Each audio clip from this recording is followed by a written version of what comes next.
Russia's elite VDV forces, by some accounts, have been depleted of most of their combat effective soldiers. What does it mean for the front lines, and how is Ukraine doing it, particularly in the south? I'm Paul, U.S. Army combat veteran. Let's get into it. Okay, so this is coming to us from the Institute for the Study of War, who have reported that in observing Russian telegram channels, it sounds like many of the VDV forces are starting to throw in the towel. They've suffered incredibly heavy losses in the last month or month and a half and have no plans to rest and recover or replenish their forces. This is coming to us again from a mill blogger who's reporting that the VDV's most experienced service members, these are contract soldiers, Niki, who generally are experienced, trained soldiers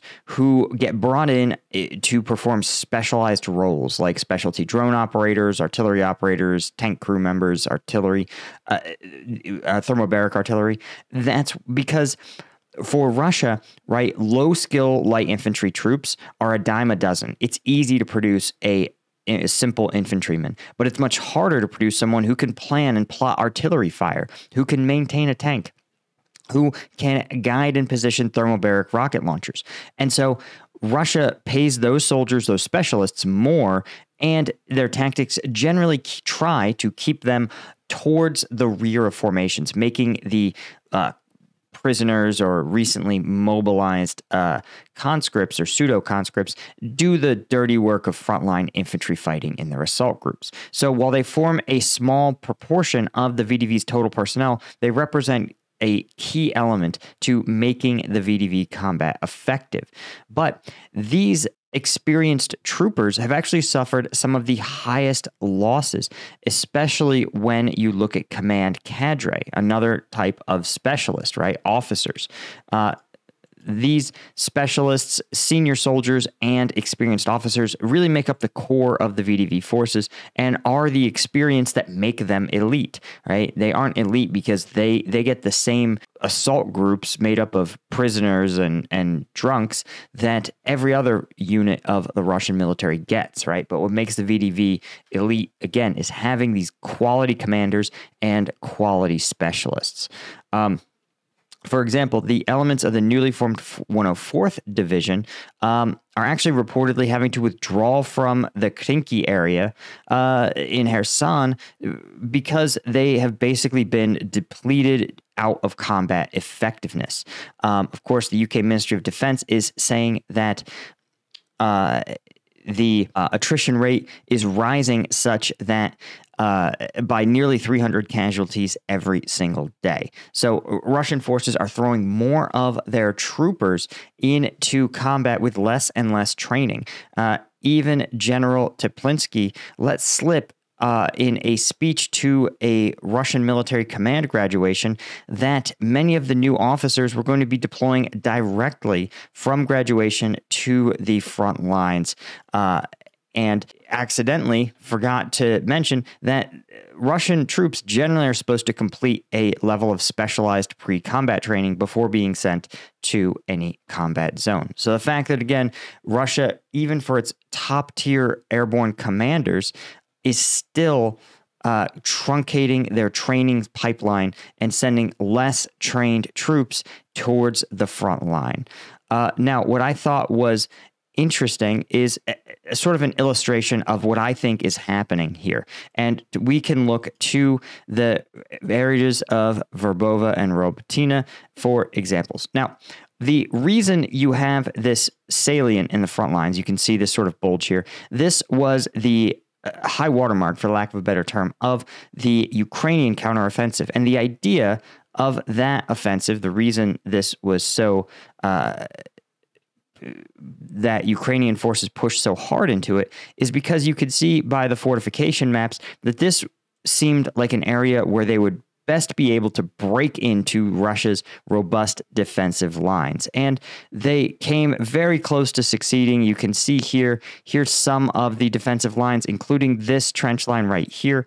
So it seemed promising that Ukrainian forces with sufficient effort could push into it. But ultimately, they were not successful. And the front lines have been stable for some time. But in the last couple days, right, you observe the change to the front line. Russian forces have begun to make some advances. And not just any Russian forces, of course, you have the 108th Airborne Assault Regiment, 247th Guards Air Assault. You also have 56th Air Assault Regiment. You also have some motorized rifle regiments here in the south, reconnaissance battalions, etc. But what I think is significant is this is one of the sites where these VDV units are fighting, and they are indeed making gains. They are either pushing the Ukrainians back, or my argument, the Ukrainians are simply withdrawing. And the reason is, when you look at this terrain, you see, first off, the terrain that that Russia has taken doesn't really contain anything but open fields. So they're advancing through these open fields, and when we look, we're going to take a look here at what exactly Russian forces are taking, what sort of terrain this is. But real quick, you guys know New Year's is here. I hope you had a great one. If you have New Year's resolutions like I do, you need the energy, namely the caffeine, to make it happen. And that's why I created Strike Gum. Oh, let's get this right side up. Strike Gum is, of course, the world's best caffeinated gum. It's an energy drink alternative in every single piece. 0 sugar, 90 milligrams of caffeine in every single piece. Right? Each one of these little pieces contains all the caffeine of an Amp Energy or a Red Bull. 0 sugar, 100 milligrams of alpha GPC.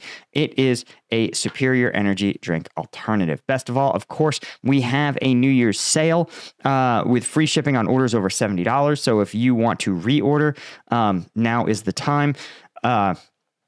And of course, 50% of the profits from this first production run are going to get donated to Ukrainian charities that benefit civilians who've been injured or displaced in the conflict. So if you're interested, of course, check us out, strikegum.com. Okay, here's what I wanted to show you guys for real. And I think I should be able to do it without getting demonetized. We're not going to show anything other than a drone overflight, YouTube. So don't demonetize me. Now, here's what I want to observe. This is in the Robotina direction. And I want you to look at the terrain here. Look at this. Look at this. You see a big mud puddle, and you have nothing. You have pure open space. Just look at what the drone sees. There's no trees. There's no snow. There's no hills. There's nothing. There is nothing here. And look, you can't see them anywhere on the horizon. This is a World War I pure moonscape. Nothing but mud. There are some photos that I can't show depicting some of these roadways, right, where tanks have just sunk into the mud. See, do you see what I'm talking about? There's nothing left here. This is what the Russian forces are fighting, are what the VDV, Russia's best forces, are being expended to take this territory, guys. The best of the Russian military is literally fighting to seize an absolutely worthless moon, right? And the Ukrainians are not stupid.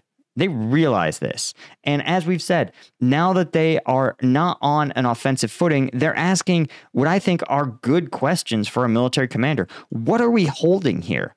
The town of Robotina? We saw in Marinka, these towns are destroyed, obliterated, deleted from the planet Earth.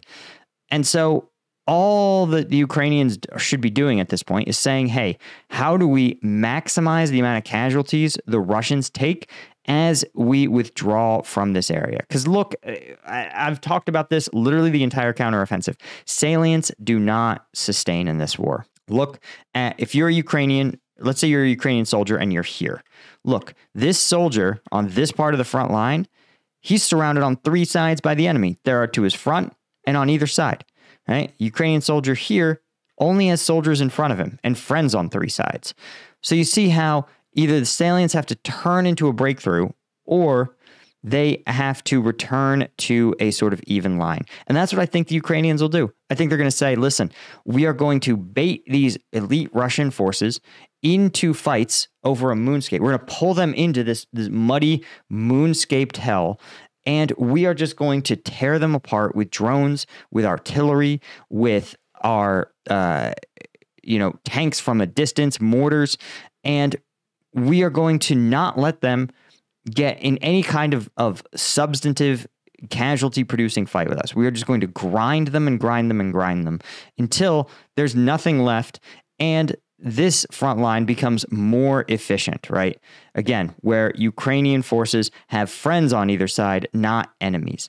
I think that is the default. And you can see that in this offensive, right? You notice when Ukraine was on offense, Russian forces also, they took places where Russian forces were kind of at a salient, right? You see how that where Russian forces kind of were bulging in the line, that's where Ukrainian forces were able to roll them back. That's exactly where the Russian forces are going to be looking to go on offense. The Ukrainians are like, listen, let's just give it to them and punish them for the effort.